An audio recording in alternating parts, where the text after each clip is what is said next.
राज्यातील एका मोठ्या घोटाळ्यात एक बडा भाजपचा नेता अडकल्याने आता मोठी खळबळ उडाली आहे। राज्यात गाजत असलेल्या शालार्थ आयडी घोटाळ्याच्या तपासात एसआयटीने सोमवारी मोठी कारवाई करत जळगाव जिल्ह्यातील मंत्री गिरीश महाजन यांचे समर्थक असलेले शिक्षण संस्था चालक संजय गरुड यांना सोलापूर जिल्ह्यातून ताब्यात घेतले आहे। गुन्हा दाखल झाल्यापासून गरुड हे तपास यंत्रणेला हवे होते। अखेर 2 दिवसांच्या शोध मोहिमेनंतर नाशिकच्या पथकाने त्यांना ताब्यात घेतले। संजय गरुड यांना मंगळवारी न्यायालयात हजर करून पोलीस कोठडीची मागणी केली जाण्याची शक्यता आहे। या कारवाईमुळे शालार्थ आयडी घोटाळ्याच्या तपासाला नवे वळण मिळाले असून आर्थिक गैरव्यवहाराच्या तपासात महत्त्वाची माहिती समोर येण्याची अपेक्षा व्यक्त केली जात आहे। काय आहे शालार्थ आयडी घोटाळा?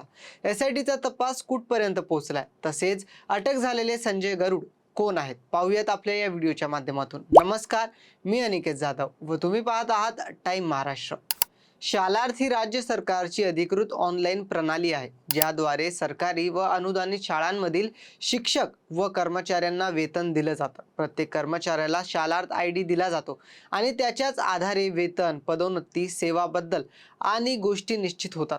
आता यामध्येच शाळा व्यवस्थापन समित्या आणि काही शिक्षण उपसंचालन यांनी संगनमत करून बोगस शिक्षकांना शालार्थ आयडी तयार करून दिले व या शिक्षकांनी प्रत्यक्ष शाळांमध्ये हजेरी नसतानाही नियमित वेतन घेतलं। या प्रक्रियेसाठी 20 ते 30 लाख रुपये लाच घेतल्याचाही संशय आहे। काही प्रकरणांमध्ये शिक्षकांनी पदोन्नतीनंतर थकबाकीसाठीही पैसे दिल्याची माहिती मिळत आहे। या बनावट आयडींसाठी खोटे कागदपत्र, बनावट फोटो आणि खोट्या स्वाक्षऱ्यांचाही वापर करण्यात आला।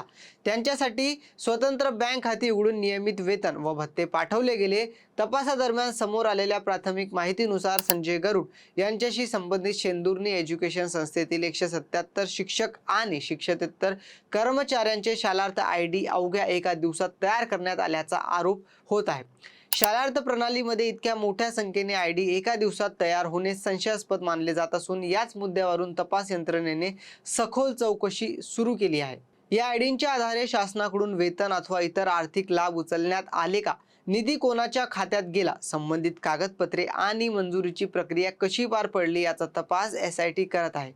या व्यवहारांद्वारे नेमका किती आर्थिक व्यवहार झाला याबाबत अद्याप अधिकृत आकडा समोर आलेला नसला तरी तपास यंत्रणा आर्थिक व्यवहारांची तपशीलवार छाननी करत आहे। संजय गरुड यांच्या शेंदुर्णी एज्युकेशन संस्थेअंतर्गत जामनेर, पाचोरा, भडगाव आणि चोपडा या 4 तालुक्यांमध्ये एकूण 15 माध्यमिक शाळा सध्या कार्यरत आहे। याशिवाय शेंदुर्णी येथे 2 कनिष्ठ महाविद्यालय, वाकोद येथे 1 कनिष्ठ महाविद्यालय आणि शेंदुर्णी येथे 1 आणखी वरिष्ठ महाविद्यालय आहे। या संस्थांशी संबंधित शालार्थ नोंदणी तपासाच्या आता केंद्रस्थानी आल्या आहेत। तपास पथकाने सहाय्यक आयुक्त संदीप मिटके आणि वरिष्ठ पोलीस निरीक्षक रामदास शेळके यांना संजय गरुड सोलापूर परिसरात असल्याची माहिती मिळाली होती।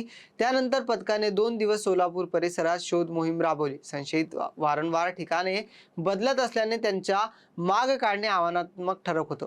मोबाईल लोकेशन आणि इतर तांत्रिक विश्लेषणाच्या आधारे संशयित गरुड हे नातेपुते येथे असल्याचे स्पष्ट झाल्यानंतर पथकाने एका फ्लॅटवर छापा टाकून त्यांना ताब्यात घेतले। या प्रकरणात यापूर्वी जळगावचे माजी शिक्षणाधिकारी शशिकांत हिंगोनेकर यांना देखील अटक करण्यात आली होती। त्यानंतर आता संजय गरुड यांना ताब्यात घेण्यात आल्याने तपासाला फोकस संस्थांमधील शालार्थ प्रक्रियेवर, आर्थिक व्यवहारांवर आणि संबंधित अधिकाऱ्यांच्या भूमिकेवर केंद्रित झाला आहे। संजय गरुड यांच्याकडून शालार्थ आयडी तयार करण्याची प्रक्रिया, संबंधित कागदपत्रे, मंजुरी देणारे अधिकारी, आर्थिक व्यवहार आणि अन्य संबंधित व्यक्तींबाबत माहिती मिळवण्यासाठी पोलीस न्यायालयाकडे कोठडीची मागणी करण्याची शक्यता आहे। त्यांच्या चौकशीतून घोटाळ्याच्या व्याप्तीबाबत महत्त्वाची माहिती देखील मिळू शकते असा तपास अधिकाऱ्यांचा अंदाज आहे। तरी या संपूर्ण प्रकरणाबद्दल आपल्याला काय वाटतं हे आम्हाला कमेंटमध्ये नक्की कळवा आणि हा व्हिडिओ आवडला असेल तर लाईक, शेअर आणि सबस्क्राईब करा।